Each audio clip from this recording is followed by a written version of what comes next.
Hey, Classical Breakdown friends, it's me, John Banther, along with Evan Keeley.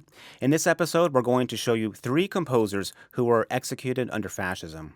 For each composer, we're going to highlight one work that absolutely deserves your attention, and we're also going to look at what happened to them as well. So while in this episode we are lifting these composers and their music up and celebrating them, there will also be frank discussion of war and death. Also, this episode is in memory of Lubna Alyam, a young violinist killed in an airstrike in Gaza in 2023. And our first composer is Victor Ullmann, and we're going to be looking at his Piano Concerto, Opus 25. And for each composer, we're going to start with a little bit of backstory on their life, but naturally, these are not composers that lived to an old age, and there are details missing.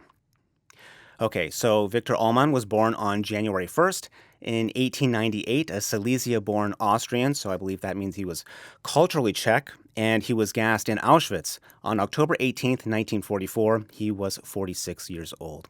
And where exactly was he born, Evan? I'm not familiar with this town at all. He was born in Teschen, as it was called in that era. In those days, that was part of the Austro-Hungarian Empire. His parents were of Jewish descent, but they had converted to Catholicism before Victor Ullmann was even born. His father was a colonel during the First World War for the Austro-Hungarian Empire, so that may say something about the class status of their family, but we don't really know a lot about it. You and I, John, don't know a lot about that. No. I'm eager to learn more. He learned piano growing up. He was from an early on in life was connected with a lot of other very prominent musicians, including Arnold Schoenberg. Volunteered for military service during the First World War. Eventually, he ended up in Prague, and he enjoyed some success as well as some challenges while living there. Yeah, it sounds like he gets to Prague and he's just doing his own thing. He's living his, what seems like an ordinary life, as a composer, of course. And his piano concerto, he wrote this in 1939 for Hungarian pianist Juliet Arany, who would actually receive the same fate as Ullmann. She was sent to Theresienstadt and then Auschwitz and presumed dead in 1944. So this is also a work that did not get a premiere.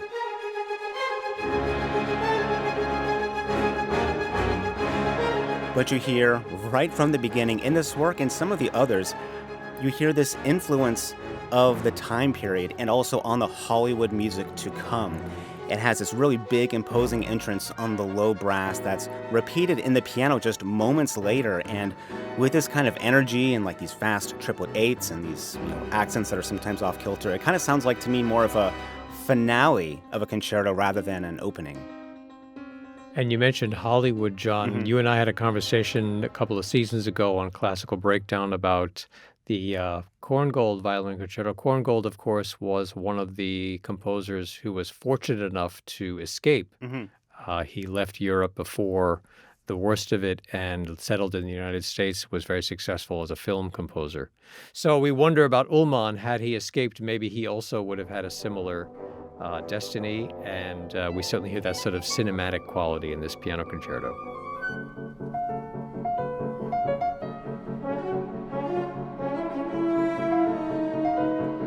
And you really hear that in this sound, also in the orchestration that he uses. I find that maybe it's this Debussy, Ravel-esque, early part of the 20th century where you get these beautiful lines and like a string in the strings, but then there's like one or two wind instruments that are combined, and they give the whole thing a slightly different timbre.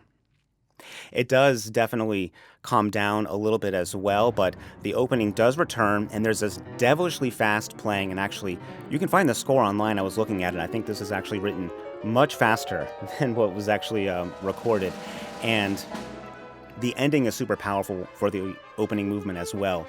The timpani ends it. It sounds kind of off-kilter, and it almost sounds like a mistake, Evan, where the timpani's playing and they just keep going for an extra beat. But it's this explosive sound that ends the first movement. And a lot of these rhythmic things where we're not sure where the downbeat is, and where we're sort of off-kilter in a way that's really exciting. What did you find interesting about the second movement? As I listen to this beautiful second movement, I'm mindful that Arnold Schoenberg and Alexander von Zemlinsky were two influences on Ullmann. And you really hear that, I think, in this very lush, lyrical, slow movement. Definitely more of the Schoenberg Verklärte Nacht than of the later 12-tone style. Ullmann didn't get on board with the whole serialism and what Schoenberg was doing with atonal, serialistic music.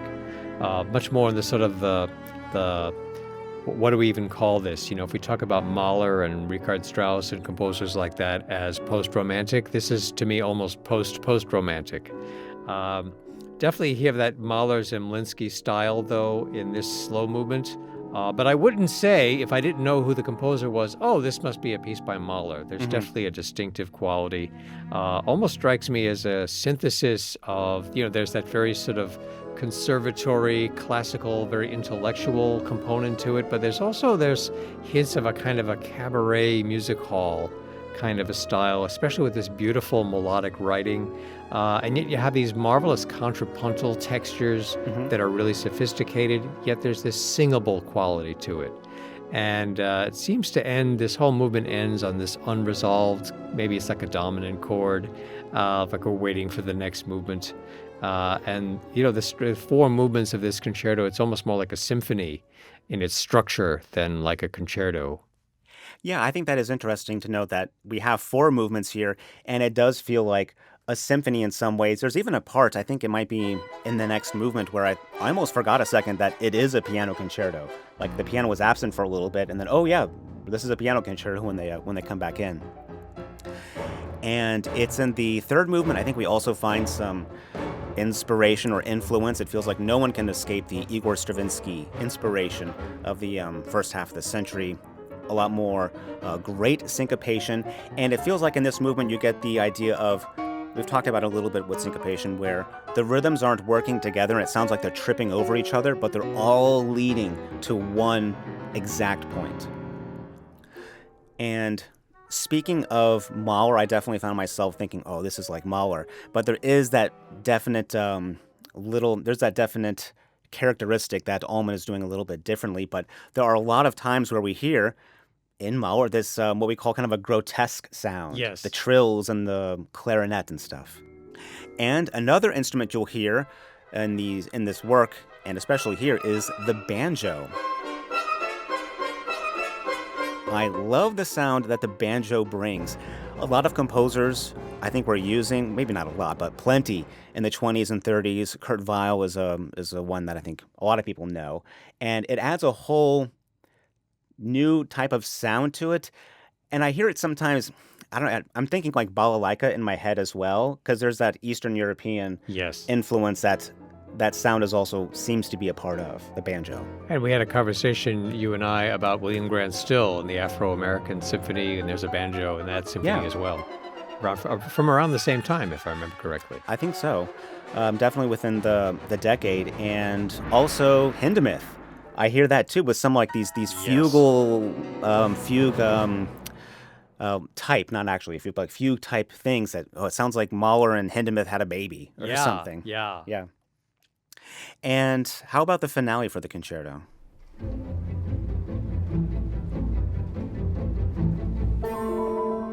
Yeah, this is, again, I have that symphonic feeling. This is like the finale of a symphony. It also felt to me like we're in the final dance in a ballet score. There's a very dance-like quality to this. The whole concerto has these 2 against 3 rhythms. You really hear that in this finale. It's a very short finale. Maybe it's maybe not even 3 minutes or a little bit over 3 minutes. It says a lot in that short time, and it has very distinctive sections.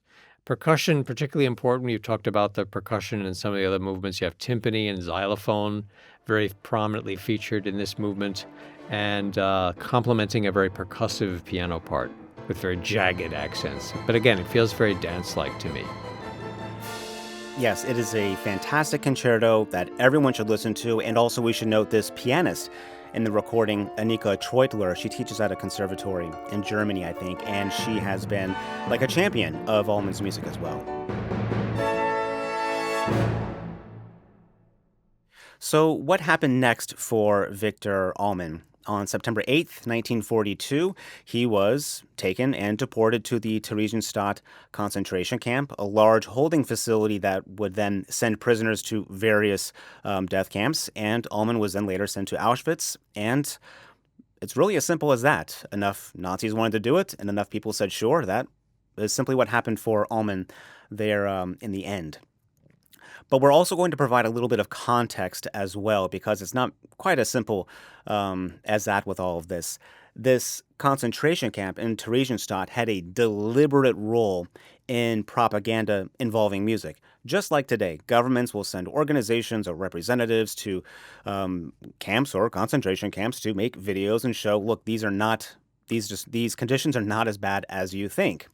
And Theresienstadt, the concentration camp, had a beautification project in February 1944, Verschönerung, as it's called in German. And the entire point is the beautification project was done ahead of a Red Cross visit that was going to be quite a high-profile visit. Building conditions were temporarily changed. All sick and disabled prisoners were sent to Auschwitz or other death camps. Gardens were planted, social events were depicted, and music had a huge role in all of this. I actually did a recreation of the Verdi Requiem performed in this camp. I did that with Murray Sidlin and the Detroit Symphony Orchestra. It's a project called Defiant Requiem. And basically, in this camp, Raphael Schechter, like a singer and conductor, taught by rote an entire 150-person chorus, the Verdi Requiem.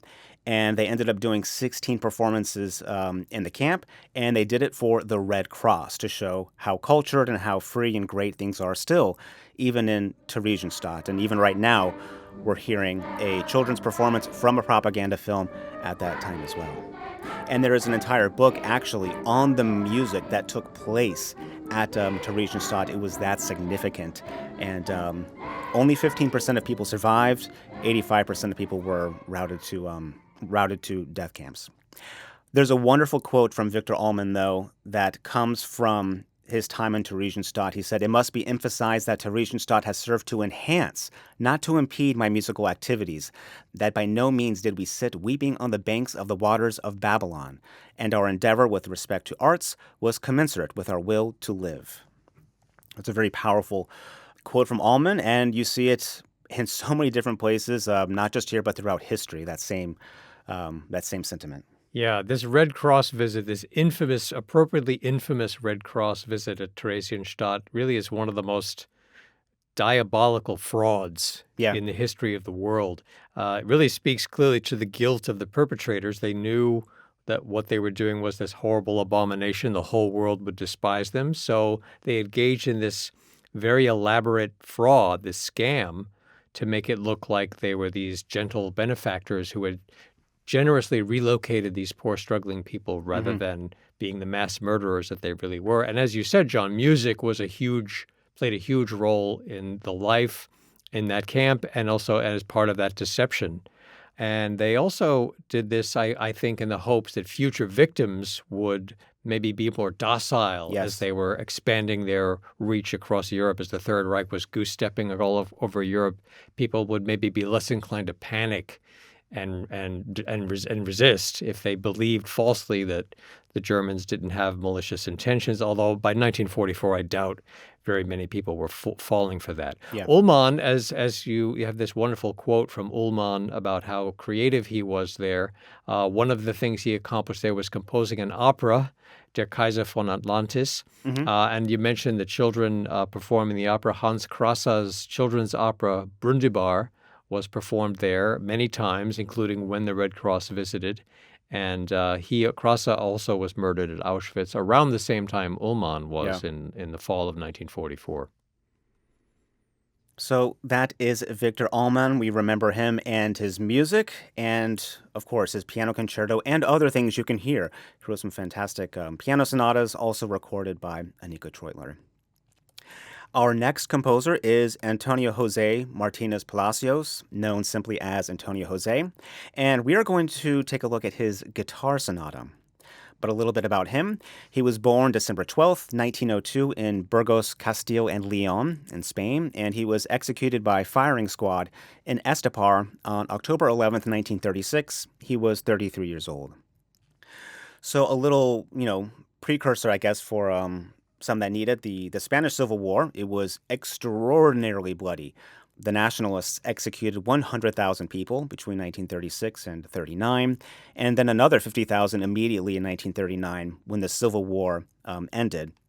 And in 1936, they had immediate and significant military support from Adolf Hitler, part of their success. Per the United States Holocaust Memorial Museum, the Nationalists were a fascist movement that launched a coup against the democratically elected republic and, quote, viewed the republic's supporters as godless Bolsheviks, communists, who need to be eradicated in order to create a new Spain. So that was the situation Antonio Jose found himself in immediately in 1936. But before that, he was a music teacher, teaching in Burgos at a Jesuit school in his hometown. And he wrote a lot of music for voice. He led a choir, and he spent time studying in Madrid, also in Paris in 1925, 1926, possibly influenced by Ravel. Maybe they met, we don't know. But we do know he met with Federico Garcia Lorca, who was also executed at the same time, and also Salvador Dali, and his music won prizes. So the work we're going to talk about is his Guitar Sonata, which was premiered in 1934.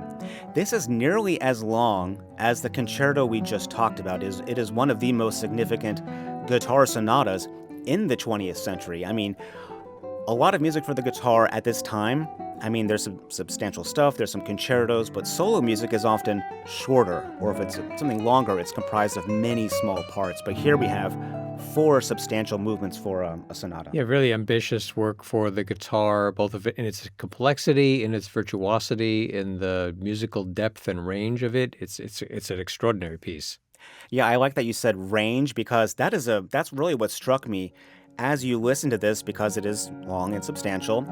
There's a lot of parts where it sounds like strongly pianistic. This could be played on the piano. Yeah. And then it slides into something more guitar-esque. And we sort of talked about this with Shuafei Yang earlier this season, the guitarist, because she was playing music with voice on the guitar. And also in that leader aspect, I feel like there's Schubert-esque moments here too. It's not just simply one idea, but you hear a whole cosm or world of music of different influences. Yes. Yeah, I really like what you said about Schubert. There is definitely a Schubertian quality, especially in the second movement. It's a minuet, which is very suave, but there's a kind of biting quality to it. They think about Schubert like Die schöne Müllerin or these things, which on the surface seem very lovely and pleasant, and then you realize there's something really troubling underneath the surface that makes it even more enticing and more profound. And I really hear that in this sonata. The third movement also, there's this late Renaissance, early Baroque evocation, a pavana triste, a sad pavan. Yeah. You think about the famous Ravel pavan for a dead princess. That similar kind of mood where we're looking to the past, but also saying something very modern. Yeah. And there's those dotted rhythms, which sound so Baroque to me, and yet it sounds like 20th century music.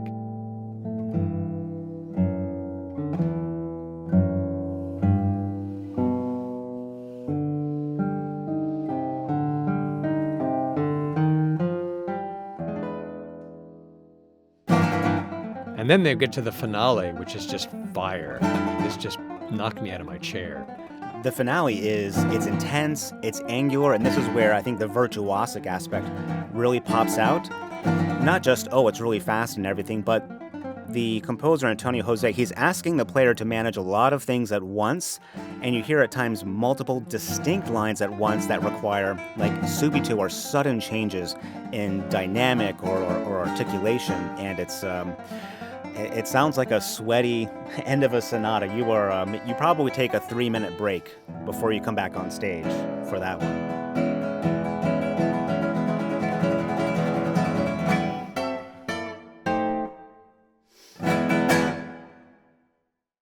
And when I listen to this and a slow movement by the next composer, actually, maybe sometimes I'm dramatic. I like to put myself in their position when it seems like it's a very intimate thing.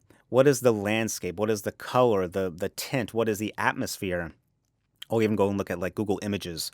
And you see in this town, the beautiful burnt orange roofs, and then the rolling, in Maryland we call them maybe mountains, but like these big hills and stuff in the background. They still have infrastructure from the 1930s, like you think of Park Avenue or Park in the middle. They still have that Yeah. over there. It's really beautiful. So I try to put myself there as well, and in that experience. Where it really does contextualize this music, he's living this very sort of very agreeable life Hmm. of making music and teaching and learning, and then it's disrupted by this monstrosity that destroys him. Yes. And so we will talk about that now. What happened next for Antonio Jose? The reasons for his arrest by the Nationalists in 1936, they stem from his music-related writings for the magazine Burgos Grafico. The magazine, in the previous year, 1935, they published an editorial on the cover-up of children being sexually abused by Catholic clergy, and this, of course, really enraged the Nationalists and the church, which were tightly connected, and Antonio Jose was arrested, and, we know what happened next. He had committed no crimes. There were no crimes that Antonio Jose had committed. He was writing, music commentary for a magazine. And so there were a ton of negotiations from like prominent musicians too to try to get him out, but that didn't happen. And after his execution, his music was banned until the dictator Francisco Franco died in 1975, nearly 40 years later. So this music wasn't heard publicly or anything like that for, about half a century. And then studies began in 1980. So while everyone is living and walking around, there is this hidden history, silent. And thank goodness it's now being brought to light, because this is a composer who deserves to be remembered, not only for his music, but you said quite rightly, John, he didn't commit a crime. His crime, quote unquote, was telling the truth. Right. And in a regime like the Franco regime, that was punishable enough. Absolutely.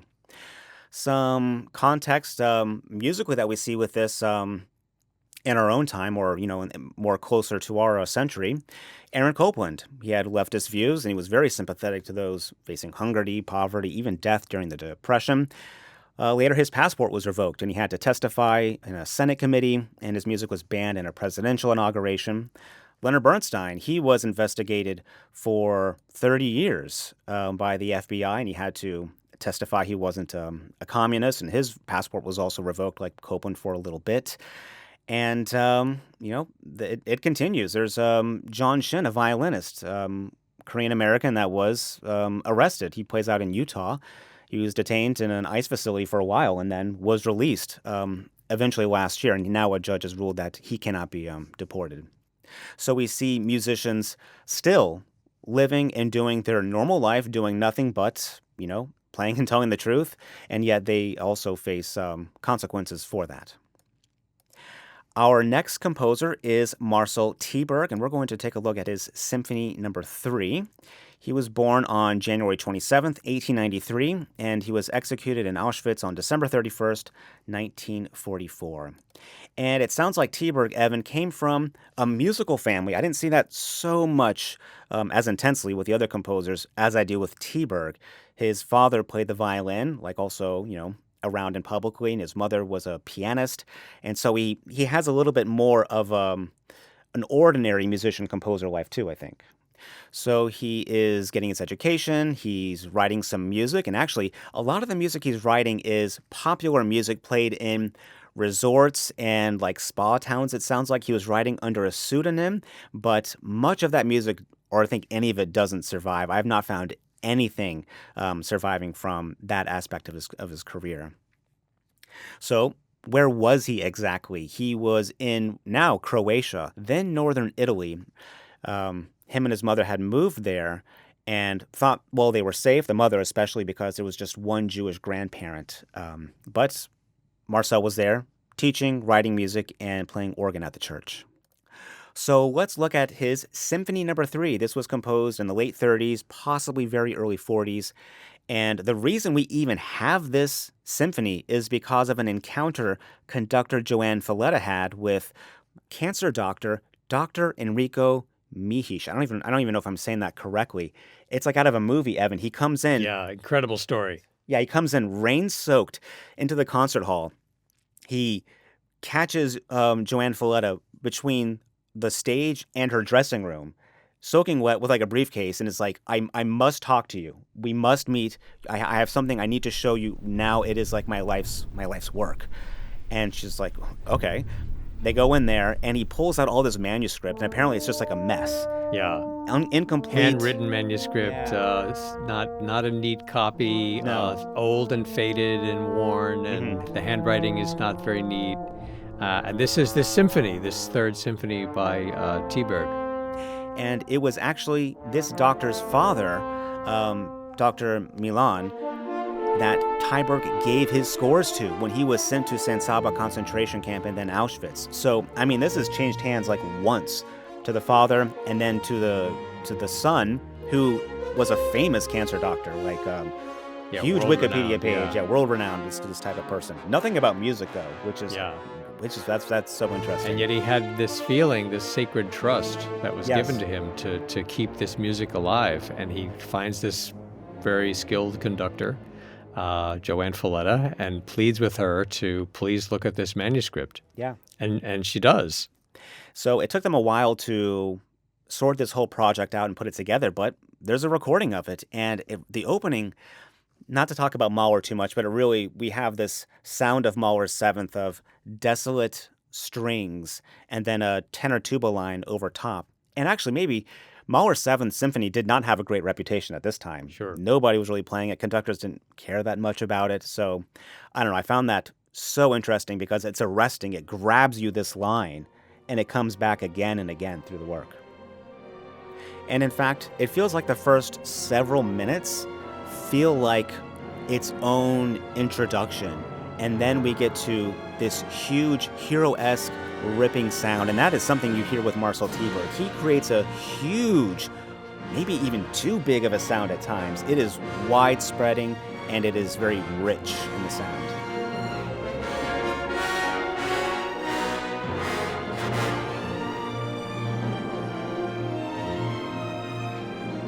After this, it does the typical symphony thing you might think. It settles down. Things are slowly shifting and moving. But then later on, this sound comes back, and it's even bigger. Feels overindulgent. Almost feels like there is some kind of Mahler and Bruckner connection to this, because you hear this huge brass section, sort of in the vein of Mahler. I know I'm saying that too much, but there is also the length and articulation you expect with Bruckner as well. And I really, really like that aspect.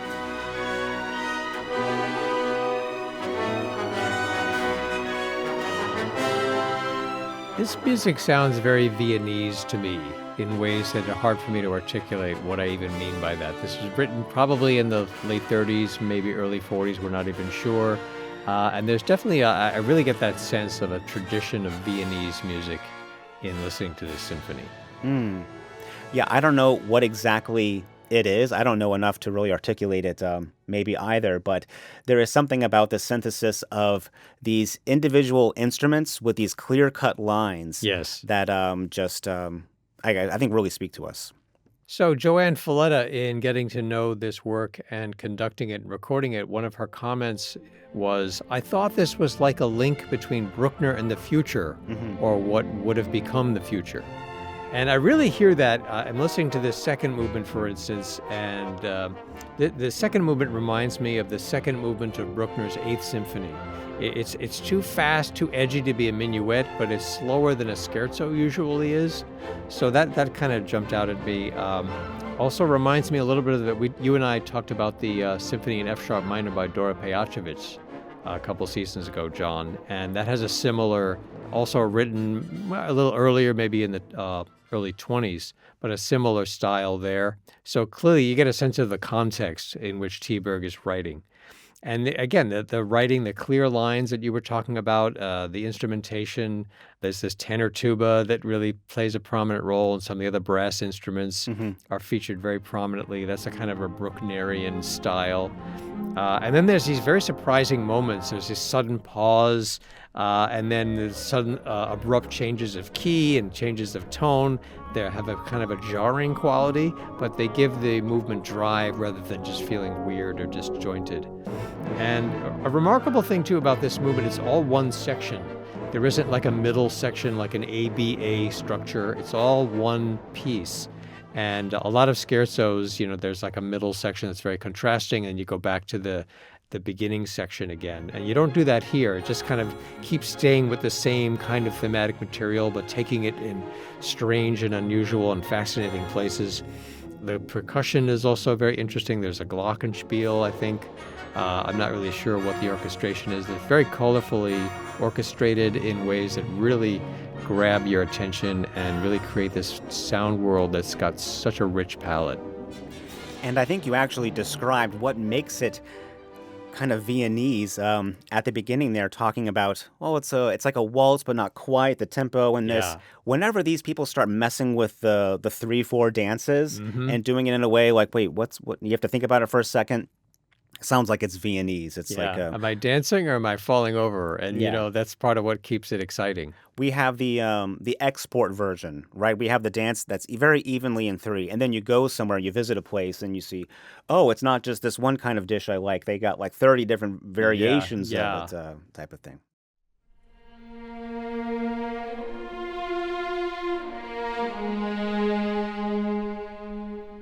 The third movement, so beautiful, and this is what I was alluding to before, talking about hearing something intimate and putting yourself there. This one is very, it sounds like what we might call movie-esque harmony that we would come to know, and I know I'm coming at it from the opposite direction from this century, but this movement also just keeps moving, maybe like the previous one. It's slowly plodding along, and it's lovely and resolved, but it just keeps going. And the richness that we heard in the first movement also comes in with, I think, a lot of divisi in the strings. Like one violin part might have 3 notes in it. And then it gets really big as well, like some of the previous ones. And again, I know I'm saying Mahler too much. I really feel there is really something to this movement in the way it is able to really, really, really stretch. And I feel like if he was able to premiere this and continue working on it and continue editing and tweaking it, it would be even more special. Yeah. There's something about he's taking us on a journey from one point to the end, and I'm not knocking it or anything, but it's just there was a little bit more that I think he had left on the table to connect this in a way, maybe remove some things, take some things out that you might not feel is totally necessary. I don't know, but it is absolutely beautiful, and I try to put myself, what was it like for T-Berg? Because it sounds like he also knew this was coming for him as well at the time, from some accounts from other people. The fourth movement is the final thing we're going to hear for the music of this composer, and it's a rondo. Yeah, and there's this, the whole symphony has this kind of brooding, serious quality, and yet it ends on this very optimistic note, I think. Rondo, very old-fashioned and 18th century musical structure. If you listen to it, it doesn't sound like 18th century music, but the structure of it, we're going all the way back to Haydn and Mozart in terms of how it's structured. The thematic material, too, I think is a little simpler. The rhythms are more straightforward. The melodics, the scope doesn't have that same sort of disjointed quality that we find in the earlier 3 movements. There are fewer of these jarring surprises. There's just a sort of a forward drive. He's ending on a note of confidence and hope. And as we think about his life and the monstrosities that engulfed him, as so many millions of people were consumed in this abomination that was fascism, there's a tragic quality, but also a defiant quality. Like he's affirming his own life, even in spite of all the horror that's closing in on him. And I feel, as I listen to this recording, the world premiere recording of this wonderful symphony, I feel an even greater respect for Joanne Falletta. She is a conductor I've always admired, an incredible talent, but also a real champion of things that need to be heard. And after listening to this fantastic performance and learning about the role that she played and the Buffalo Philharmonic, that she and the orchestra working together to bring this music to light. They have this, very difficult handwritten manuscript, trying to decipher it, rehearsing it and say, oh, that can't be the right note. Let's change it. Just working together to bring this music to life. They had to construct a performance score from this messed up, frayed old manuscript that this doctor's father had given, the composer had given. I mean, it's just this sense of the sacred Yeah. in all these people coming together, keeping this music alive in spite of the murderous intentions of the savages that tried to silence this voice forever. And this is, like I said, a world premiere recording. The Buffalo Philharmonic, Joanne Folletta gave the world premiere performance of the symphony and the first recording on the Naxos label. Definitely worth a listen. Definitely worth knowing this music. And just to remind you, John, we had a conversation not long ago about Adolphus Hailstork, a living Black composer lives here in Virginia. And Joanne Folletta has been a great champion of his music. Some of the works we talked about with Hailstork were commissioned by her Yeah. and the orchestra that she was conducting, the Virginia Symphony at that point. So she is a conductor we should really appreciate and admire as we listen to this wonderful symphony by Tieberg. And it's another reminder that these things are very fragile. Yes. And it is the work and passion of one or two people that results in massive change. And that's what you have here. It was just the faith that this doctor and the faith that Joanne Folletta had. It's the reason this exists. It's as simple as that. Yes. If someone said, this is an old manuscript. Who cares? Yeah, we don't have the budget this year to do 6 rehearsals to figure this out. And, as you said, one person cares enough can make a huge difference. So what happened next for Marcel Tieberg? Something that is important, I think, to remember is that the legal framework used by the Nazis to kill Tieberg was based off of us, the United States. Heinrich Krieger was an attorney sent by Germany in 1933 to the University of Arkansas School of Law in Fayetteville, where he studied at length American Indian treaties and Jim Crow laws. He returns to Germany, and his research was very useful in the formation of the Nuremberg Laws in 1935, which would then be the basis under which the Holocaust would be enacted. Yeah, and I first learned about this on a visit to the Holocaust Museum. That must have been 30 years ago or more. There's a photograph of a woman sitting on a bench, and it's, like Aryans only or Jews only. And where did they get that from? We've seen it. If you're an American, you've seen this. Yes. And it's a shameful but important thing for us to think about as Americans, how the Nazis copied what was going on in the United States around that time. Yes. And so Krieger, he also writes a book, Race Laws of the United States. And, well, the Nazis had admired us, how we had so legally and so publicly oppressed Black people and Indians, that they knew our one-drop rule was not something that could be sold to the Germans right away, which is why they were more lax. It was the 3 grandparents rule. But, of course, that is within Germany. That is at the beginning, and that only applies for as long as necessary. And, of course, not outside of Germany, where Marcel and his mother were. So, of course, the fascism, it comes for you eventually. And Marcel's mother was met with this and was forced to register. And she thought they were safe because, well, it's just one Jewish grandparent. We're not doing anything wrong here. Obviously, that doesn't work. And she died shortly thereafter, almost maybe a silver lining for her. Mm-hmm. She did not see what happened next. And then Tieberg was taken. And there were rumors that he had committed suicide. You will read that as well, for years. And then after the war and looking at the records, the Nazis recorded his death as December 31st, 1944. And we should also mention, Evan, that this whole project of Tieberg and this symphony with Folletta, you can read an interview done by WRTI. We'll put a link for that in the on the show notes page. Okay, so 3 composers we just learned about.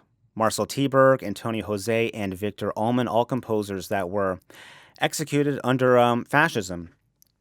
So we also have to maybe ask ourselves, where are we today? And the truth is, the camps never stopped. They're built everywhere the world over, and we're building newer, bigger, better ones as we speak. And we're seeing the same things happen as we have read and learned about in music history on this podcast for many seasons and also today.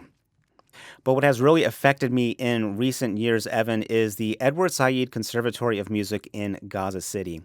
It is, of course, destroyed. They also had the only grand piano in Gaza. And 16-year-old Lubna Alyan, she was an up-and-coming, very talented Palestinian violinist. She was killed by an IDF airstrike in the Palestinian genocide in Gaza on November 21st, 2023, at her aunt's house in al-Nusayrat, and that was an area that was declared to be a safe zone. But despite all of this, we see today videos, the music has never stopped. Every day in tents and makeshift shelters, you see people practicing, learning, and singing solfege, making music. And sometimes it is the very last thing they do. According to recently released maps shown at the World Economic Forum in January 2026, it looks like the Edward Said Conservatory of Music, where Lubna Alyan practiced and studied, will now be an industrial complex of data centers. And we know how much water and electricity those need too. So that's a whole other question about the fate of humankind. And, I think about Edward Said, one of his many accomplishments was being co-founder with Daniel Barenboim of the West Eastern Divan Orchestra, which we can hear on WETA Classical. It's an orchestra with members that come from Egypt and Iran, from Israel, from Jordan and Lebanon. There are Palestinian members of this orchestra. They're from Spain. They're from Syria. Palestinian musicians are playing with Israeli musicians and Jordanian musicians and Egyptian musicians. And the whole purpose of that orchestra was to bring these different people together to make music together as colleagues, as equals, as partners, as peers. And that's part of the legacy of Edward Said. One of the things we can think about as we discuss these historical events and things that are ongoing today, John, is the ways in which tyrannical regimes seek to control and or suppress creativity. Yeah. So it's no surprise that the Nazis and other regimes like that were so intent on making sure they had control over music and the arts, and either silencing the voices of people who are creating things or very strictly controlling them. This is a facet that we've seen throughout history of the ways in which tyranny tries to clamp down on creativity. And of course, when we look at these three composers and so many others that we can talk about, we're reminded that it is very difficult to suppress creativity. Even murdering people, as horrible as that is, as inexcusable, unforgivable as that is, even this wonderful Teberg symphony is just an incredible example of something enduring even beyond the death of the composer, and how creative people in our time, living people in the here and now, are keeping this music alive, the legacy of that creativity that no tyranny can silence forever. I love that, Evan. That's beautiful, and a reminder that, with this West Eastern Divan Orchestra, we don't have to live this way, because an injury to one is an injury to all, and this continues as long as those with capital are able to exploit those without. So, three composers, Victor Ullmann, Marcel Teberg, and Antonio Jose. You can find more information about their music and also more information about Lubna Alyan on the show notes page at classicalbreakdown.org. And if you want to send me an email, you can send that to classicalbreakdown@weta.org.